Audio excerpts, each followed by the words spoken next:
नमस्कार, यूपी की खबरों में आपका स्वागत है। मैं हूं आपके साथ सुरभि राजपूत। बुलेटिन की शुरुआत कर रहे हैं बड़ी खबर के साथ। कानपुर से बड़ी खबर, खुशी दुबे के घर पहुंचे हैं अमिताभ ठाकुर। पूर्व आईपीएस अधिकारी हैं अमिताभ ठाकुर। अमिताभ के साथ उनकी पत्नी भी मौजूद। जमानत पर जेल से रिहा हुई थी खुशी दुबे। पनकी के रतनपुर में है खुशी दुबे का घर। बड़ी जानकारी, बड़ी खबर, पूर्व आईपीएस अधिकारी उनके घर पहुंचे। बता दें कि इस दौरान उनके साथ पत्नी भी पूर्व आईपीएस अधिकारी हैं अमिताभ ठाकुर। अमिताभ के साथ उनकी पत्नी भी मौजूद। जमानत पर जेल से रिहा हुई थी खुशी दुबे। पनकी के रतनपुर में उनका घर है, जहां पूर्व आईपीएस अमिताभ ठाकुर उनके घर पर पहुंचे। अमिताभ ठाकुर के साथ उनकी पत्नी भी मौजूद दिखी। अमिताभ के साथ उनकी पत्नी भी मौजूद। बड़ी जानकारी, बड़ी खबर, जमानत पर जेल से रिहा हुई थी खुशी दुबे। पनकी के रतनपुर में है खुशी दुबे का घर। और इस दौरान पूर्व आईपीएस अधिकारी अमिताभ ठाकुर अपनी पत्नी के साथ खुशी दुबे के घर पहुंचे। बड़ी जानकारी, बड़ी खबर आपको कानपुर से बता रही हैं। जमानत पर जेल से रिहा हुई थी खुशी दुबे। पनकी के रतनपुर में है खुशी दुबे का घर और उनके घर में ही पूर्व आईपीएस अधिकारी अमिताभ ठाकुर मिलने के लिए पहुंचे। पूर्व आईपीएस अधिकारी के साथ उनकी पत्नी भी मौजूद दिखी है। बड़ी जानकारी, बड़ी खबर आपको बता रहे। जानकारी के मुताबिक पूर्व आईपीएस अधिकारी के साथ उनकी पत्नी भी मौजूद दिखी है। जो खबर सामने आ रही है उसके मुताबिक आपको बता दें, तस्वीरें हम आपको दिखा रही हैं। खुशी दुबे से मिलने के लिए पहुंचे पूर्व आईपीएस अधिकारी। आईपीएस अधिकारी के साथ उनकी पत्नी भी तस्वीरों में देखी जा सकती हैं। आपको बता दें कि खुशी दुबे जमानत पर रिहा हुई थी और पनकी के वो अपने घर में रह रही थी और इसी घर में पूर्व आईपीएस अधिकारी अमिताभ ठाकुर अपनी पत्नी के साथ उनसे मिलने के लिए पहुंचे हैं। अमिताभ के साथ उनकी पत्नी भी मौजूद है। तस्वीरें हम आपको दिखा रही हैं जब अमिताभ ठाकुर खुशी दुबे से मिलने के लिए पहुंचे थे और पूर्व आईपीएस अधिकारी की पत्नी तस्वीरों में देखी जा सकती है। आपको बता दें कि खुशी दुबे जमानत पर जेल से रिहा हुई थी और उसके बाद ये बड़ी जानकारी आपको बता रही हैं। खुशी दुबे के घर पहुंचे हैं अमिताभ ठाकुर। पनकी में इनका घर है।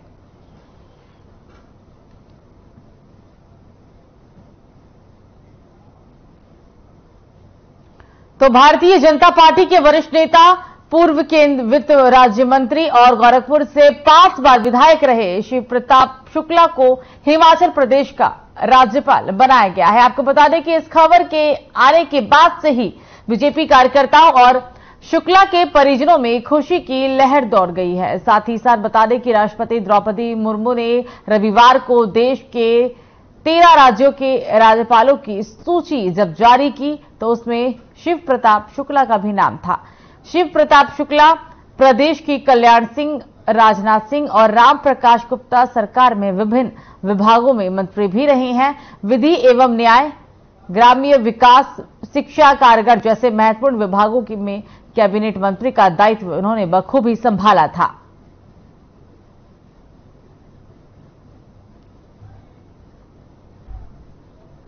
देखिए, मैं एक कार्यकर्ता हूं और महामहिम राष्ट्रपति का, आदरणीय प्रधानमंत्री जी का, आदरणीय गृह मंत्री जी का तथा शीर्ष नेतृत्व के प्रति मैं आभार व्यक्त करता हूं, उनको धन्यवाद देता हूं कि एक कार्यकर्ता को उन्होंने इस पद के लिए उपयुक्त समझा।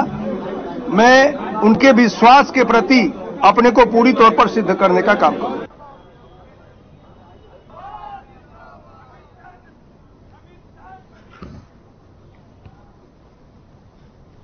तो सोनभद्र के रॉबर्ट्सगंज विधानसभा की ग्राम पंचायत मऊकला में बौद्ध महोत्सव कार्यक्रम का आयोजन किया गया। कार्यक्रम में सपा के महासचिव स्वामी प्रसाद मौर्य ने भी शिरकत की। आपको बता दें कि बुद्ध महोत्सव कार्यक्रम के संरक्षक और पूर्व विधायक अविनाश कुशवाहा ने स्वागत अभिभाषण देते हुए धर्म, देश सहित बुद्ध के विचारों को आत्मसात करते हुए महामानव कथा तथा बुद्ध के बताए गए मार्ग पर चलने को कहा और बताया कि सहसा मार्ग पर चलकर कठिन से कठिन चुनौतियों का सामना किया जा सकता है। मुख्य अतिथि के तौर पर पहुंचे स्वामी प्रसाद मौर्य ने कहा है कि वर्तमान समय में महात्मा बुद्ध ने बताए हुए मानव जाति का कल्याण भी हो सकता है। श्री रामचरितमानस पर दिए गए बयान पर भी उन्होंने सफाई दी है और कहा है कि हमारी आपत्ति रामचरितमानस धर्म या फिर किसी आराध्य से नहीं है।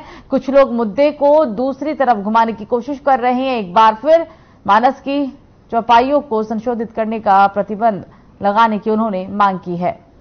प्रतिबंधित लगाने की उनके द्वारा मांग की गई।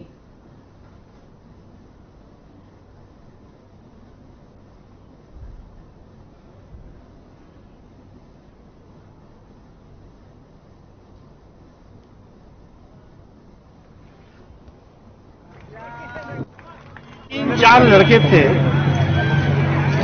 माला लिए थे, स्याही भी रखे रहे होंगे, हमें जानकारी नहीं है, लेकिन स्थानीय पुलिस को दबोच के पीछे ले गई।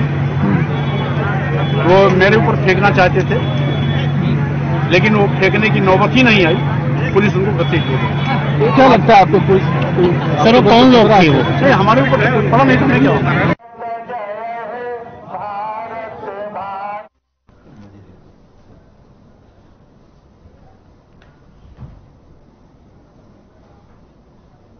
तो सपा नेता स्वामी प्रसाद मौर्य मिर्जापुर पहुंचे, जहां पर उन्होंने श्री रामचरितमानस पर दिए बयान को लेकर सफाई भी दी और कहा कि हमारी आपत्ति रामचरितमानस धर्म या फिर किसी आराध्य से नहीं है। कुछ लोग इसे तीव्र गति से दूसरी तरफ घुमाने की कोशिश कर रहे हैं। साथ ही एक बार फिर से मानस की चौपाइयों को संशोधित करने और फिर प्रतिबंध लगाने की मांग की है।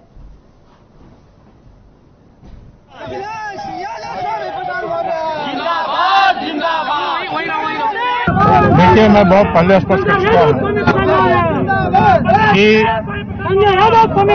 हमारी आपत्ति रामचरितमानस धर्म या किसी आराध्य से नहीं है।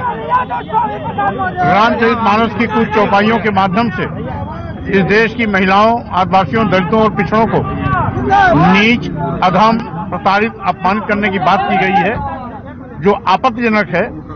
इस आपत्तिजनक टिप्पणी को संशोधित किया जाए या प्रतिबंधित किया जाए, जिससे कि देश की महिलाओं, आदिवासियों, दलितों, पिछड़ों के सम्मान की रक्षा हो सके। इतनी सी बात है, लेकिन कुछ लोग तिल का ताड़ बना करके कहीं न कहीं इसको दूसरी दिशा में घुमाने की कोशिश कर रहे हैं।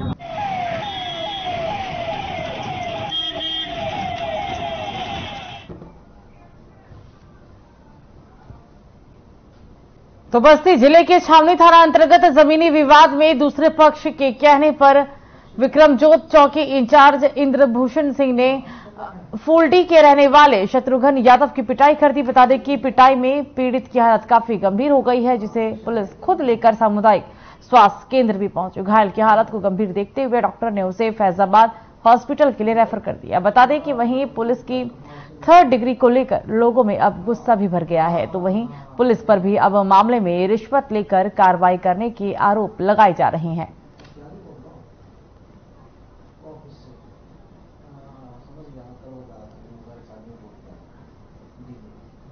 ग्राम फूलडी थाना छावनी में निशा यादव पत्नी पप्पू यादव और दूसरे पक्ष के शत्रुघ्न यादव पुत्र लालता यादव के मध्य जमीन की कब्जेदारी को लेकर के विवाद चल रहा था, जिसको लेकर के दोनों पक्षों में 24 जनवरी को एक मारपीट की भी घटना हुई थी और जिसमें दोनों तरफ से FIR दर्ज कराई गई थी।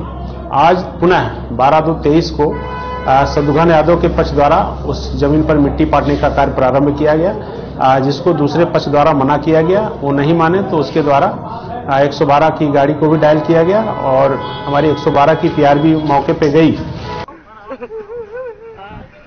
वीडियो बनाओ, पता है सब मारे हैं।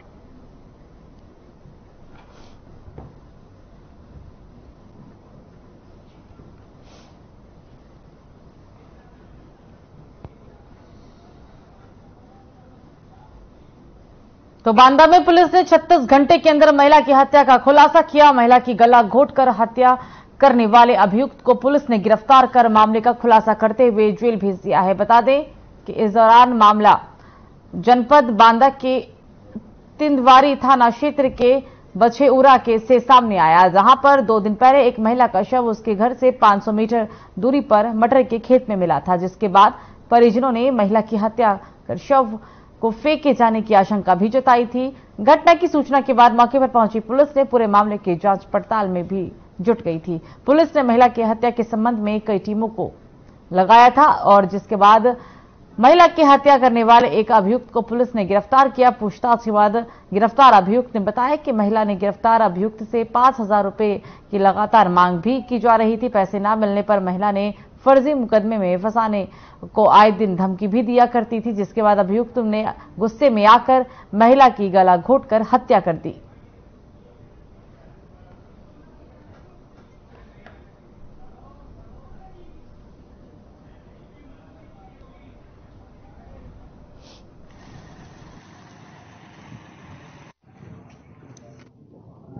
मिली थी ग्राम बछेगुड़ा तिलवारी अंतर्गत एक महिला का शव मटर के खेत में मिला हुआ है। इस सूचना पर तत्काल सभी वरिष्ठ अधिकारियों द्वारा भी घटना का निरीक्षण किया गया था। विश्वास की टीम मौके पर गई थी और कई टीमें घटना के अनुगमन के लिए लगाई गई थी। इसमें प्रकरण इस प्रकार है कि महिला का एक गांव के व्यक्ति से संबंध स्थापित करते हुए मैं 5,000 रुपए दीजिए, वो काफी दिन से टालमटोल करता था। लगभग 2 महीने पहले की बात है और अंततः जो है उस दिन उसकी मुलाकात हुई और पैसे मांगने को उसने मना किया। इस बात को लेकर गए हुई उसने एक घर पर मारा, महिला गिर गई।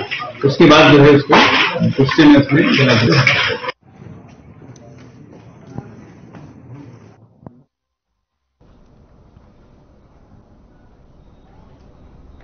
तो साहिबाबाद थाना क्षेत्र के शालीमार गार्डन में स्क्रैप कारोबारी से लूट हुई है। बता दें कि बदमाश तमंचा दिखाकर कारोबारी से 5 लाख रुपए का भरा बैग लेकर रफू चक्कर हो गए। बाइक सवार बदमाशों ने लूट की घटना को अंजाम दिया, जिसके बाद से ही इलाके में हड़कंप मचा हुआ है। आपको बता दें कि फिलहाल मामले की सूचना पुलिस को दी गई और पुलिस आसपास में लगे सीसीटीवी फुटेज भी खंगाल रही है और बदमाशों की पहचान भी कर रही है।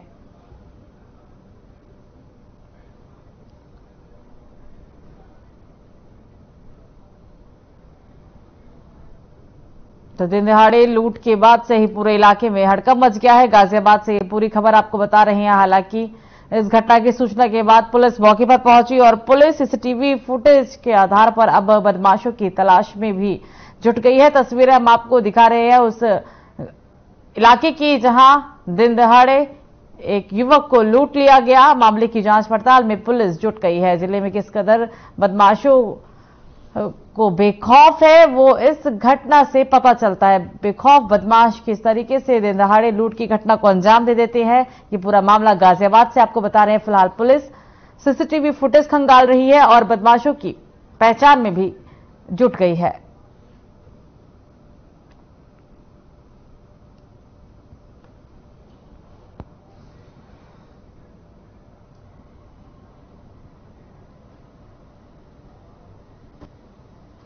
तो हमीरपुर जिले के NH 34 हाईवे पर एक भीषण सड़क हादसा हो गया, जिसमें कार और ट्रक की आमने सामने टक्कर हो गई। हादसे के दौरान कार में 3 लोग सवार थे, जिसमें से एक की मौके पर ही मौत हो गई तो वहीं 2 लोग गंभीर रूप से घायल हो गए। ट्रक ड्राइवर भी गंभीर रूप से घायल हो गया है। फिलहाल सभी घायलों को इलाज के लिए कानपुर रेफर कर दिया गया और पुलिस मामले पर आगे की जांच कर रही है।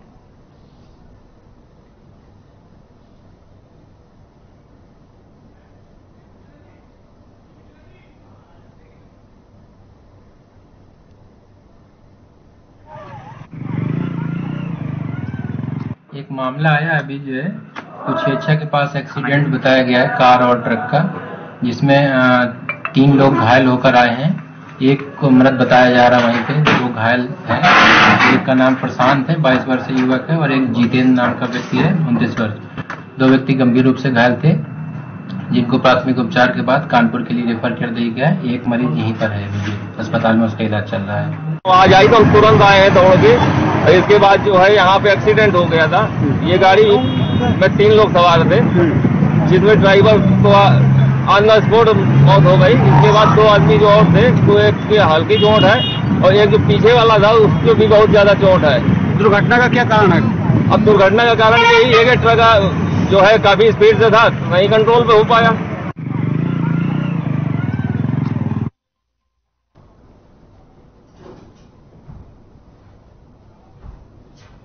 तो उन्नाव में ओवरलोडिंग वाहनों पर लगाम लगाने में परिवहन विभाग नाकाम साबित हो रहा है। जिले की सीमा में ओवरलोड डंपर और ट्रकों की आवाजाही लगातार जारी है। आलम यह है कि रात के अंधेरे में सैकड़ों ओवरलोड वाहन उन्नाव की सीमा में एंट्री करते हैं और सुबह तक मोरंग मंडी के खुलने का इंतजार करते हैं, जो लगातार हो रहे हादसों का एक अहम कारण भी है। मौतों का सिलसिला जारी है और विभागीय कार्रवाई मात्र खानापूर्ति तक ही सीमित होकर रह जाती है। प्रदेश सरकार के परिवहन मंत्री दयाशंकर सिंह का फरमान हो या फिर हाईवे पर हो रही लगातार बेगुनाहों की मौतों का मामला, उन्नाव का परिवहन, खनन और पुलिस विभाग तीनों सरकार की मंशा पर पलीता लगाने का काम कर रहे हैं और ओवरलोड वाहनों पर कार्रवाई के मामले में बेबस नजर आ रही हैं।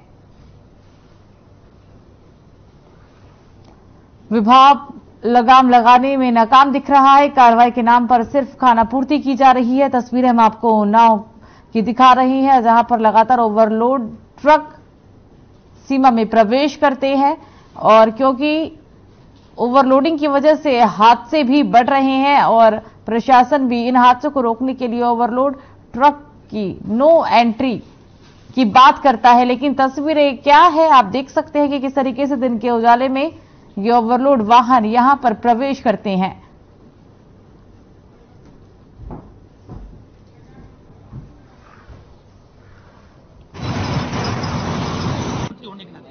देखिए, हम लोगों ने इस पर बहुत हद तक नियंत्रण किया है।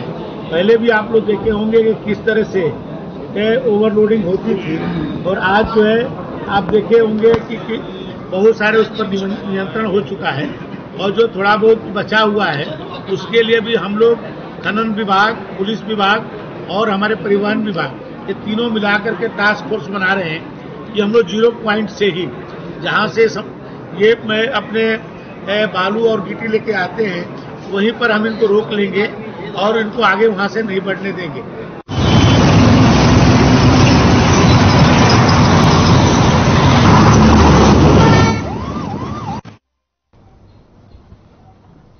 तो मिर्जापुर के गड़ौली धाम में 12 फरवरी को 1041 कन्याओं का सामूहिक विवाह संपन्न हुआ है। परिजनों के साथ ही मौके पर मौजूद जनप्रतिनिधियों एवं जिलाधिकारी दिव्या मित्तल, एसपी संतोष मिश्र और मुख्य विकास अधिकारी श्री लक्ष्मी वीएस ने नव दंपतियों को आशीर्वाद दिया। सामूहिक विवाह समारोह में 1008 का लक्ष्य रखा गया था। कार्यक्रम में विंध्याचल मंडल के सोनभद्र, मिर्जापुर और भदोही जनपद के वर वधू अपने परिजनों के साथ शामिल हुए। कार्यक्रम का आयोजन श्रम विभाग और ओएस बालकुंदन फाउंडेशन की ओर से किया गया था। बाबा बालेश्वर महादेव के प्रथम वार्षिकोत्सव पर वैदिक मंत्रोच्चारण के बीच करीब 131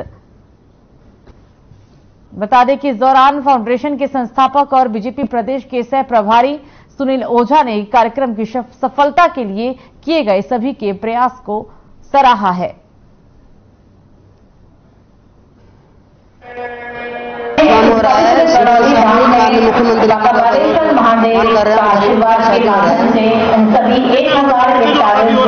इसमें हो रहा है 1041 लोगों का, बहुत अच्छा लग रहा है। सोचा नहीं था। गड़ौली धाम पर जी माननीय योगी और माननीय प्रधानमंत्री जी के द्वारा जी कैसा लग रहा है आपको?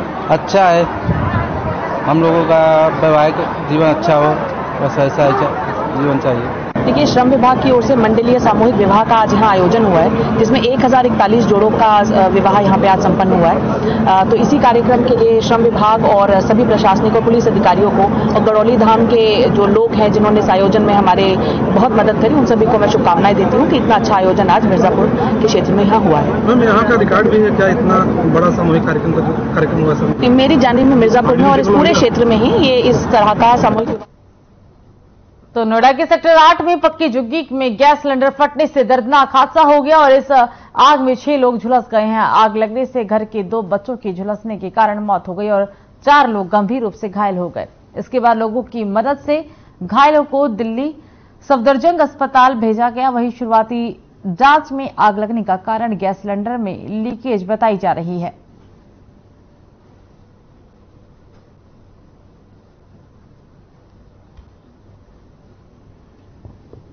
पक्की झुग्गी झोपड़ी जो कि 6x6 फीट का था, में आग लगी है। त्वरित कार्रवाई करते हुए हमारे 2 गाड़ियां रवाना की गई हैं। क्योंकि इसकी दूरी मात्र 2.5 किलोमीटर थी, इसलिए 4 मिनट में हमारी गाड़ियां पहुंच गई हैं। वहां जाके देखा गया कि गैस सिलेंडर फटने से मकान में आग लगी हुई है। एक पुत्र जो है 8 वर्ष का था और एक पुत्री जो नवजात शिशु थी वो लगभग 12 वर्ष की थी। दोनों ही पिता का नाम रिजवान है, की मृत्यु हो गई है। बाकी जो 4 लोग हैं उन लोगों को लोकल अस्पताल द्वारा सफदरगंज रेफर किया गया है।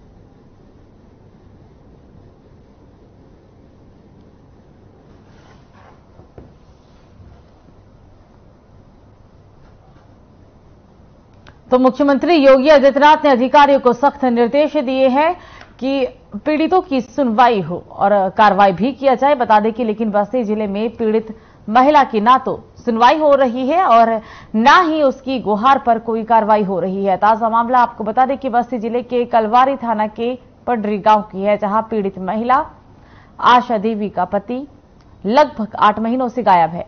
पीड़ित आशा देवी ने सीधा आरोप लगाया है और कि उसके पति का अपहरण कर लिया गया। बता दें कि इस दौरान उन्होंने कहा कि क्योंकि कुछ लोग उसके पति की जमीन को हड़पना चाहते हैं। पीड़ित महिला का यह भी कहना है कि उसने पुलिस अध्यक्ष सहित जिले के पुलिस विभाग के सभी अधिकारियों से शिकायत भी की, लेकिन उसके आरोपों पर पुलिस ने अब तक कोई भी कार्रवाई नहीं की।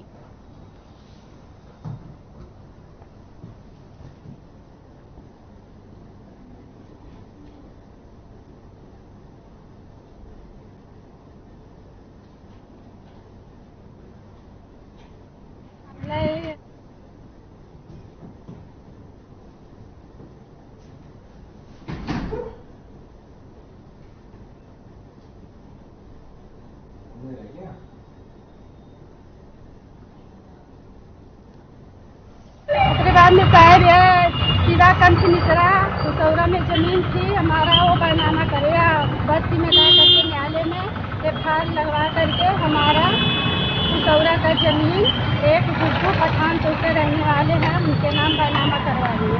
फिर तीसरा बार गाय किए हैं सर। वो लोग बयान ले करके ऐसे इधर उधर छोड़ देते हैं, हमको बताते नहीं। जब थाने पे जाते हैं तो हमको डांटते हैं, गिरफ्तारी नहीं कर रहे हैं। हम के पास कलवारी थाने पे जब फोन करते हैं तो बोलते हैं जहाँ मर्जी हो तहाँ से जाओ, लखनऊ जाओ, गोरखपुर जाओ, हमको फर्क पड़ने वाला नहीं।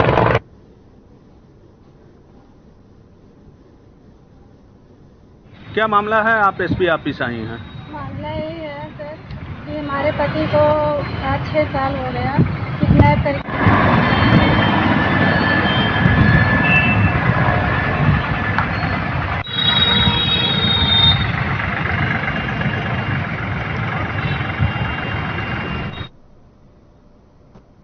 तो गाजियाबाद के मुरादनगर में क्लिनिक पर बैठे डॉक्टर पर 3 बदमाश ने ताबड़तोड़ फायरिंग कर दी। आपको बता दें कि इस दौरान गोलियां बरसाकर उसे मौत के घाट उतार दिया गया। क्लिनिक पर बैठे डॉक्टर के बेटे पर भी हमलावरों ने गोली चलाई है, लेकिन गनीमत रही कि हमलावरों की गोली से डॉक्टर का बेटा बच गया और बदमाश मौके से फरार हो गए। घटना की सूचना मिलने पर मौके पर पहुंची पुलिस और स्थानीय लोगों ने गंभीर घायल डॉक्टर को अस्पताल में भर्ती कराया, जहां पर डॉक्टरों ने उसे मृत घोषित कर दिया।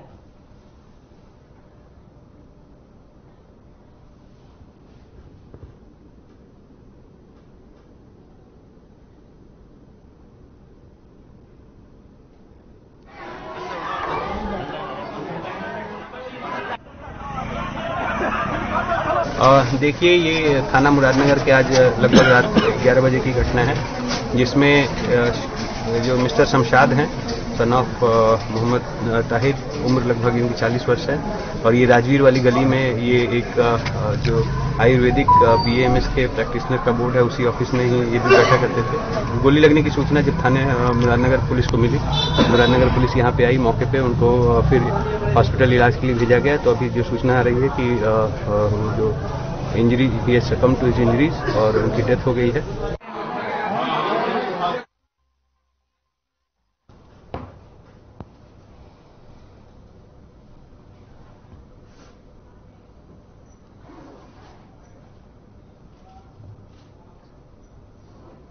तो यूपी की खबरों में फिलहाल मुझे दीजिए इजाजत। नमस्कार।